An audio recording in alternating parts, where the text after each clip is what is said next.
Raised from a home I thought I loved, I desired comfort from the people that bred me. I know that my mom didn't want me.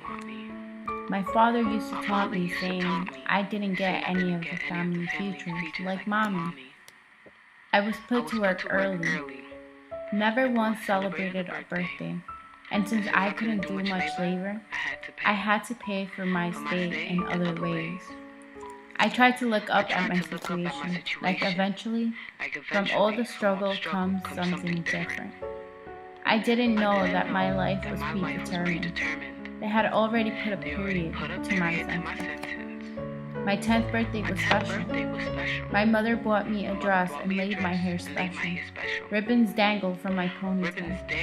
As she washed me up, like when I was little, making sure at every rough patch she was gentle, scrubbing each specific evidence of struggle. She slipped the dress over my head. I looked at myself, and this was a new face I was unfamiliar with. A new face that hasn't seen all the messed up things I've endured. My mom said, "Smile when you meet them. Don't speak unless you're spoken to. And remember your please and thank you." She had me wait in front of the house, curious for what awaited me. My intentions were to run. To where? I was unsure, but it was like my conscience had a gun to my head and threatened to pull if I didn't go. Full speed up the dirt road and finally do myself a favor, but my feet were planted solid.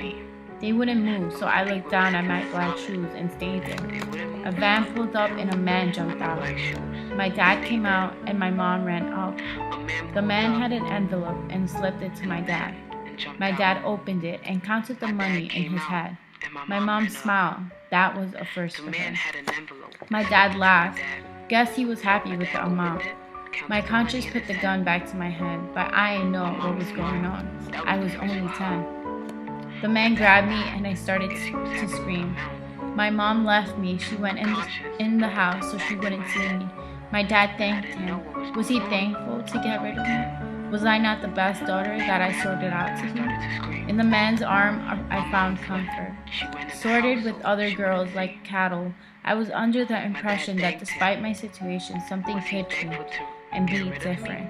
They did what Mama did. They cleaned me up and told me to mind the manners I was given.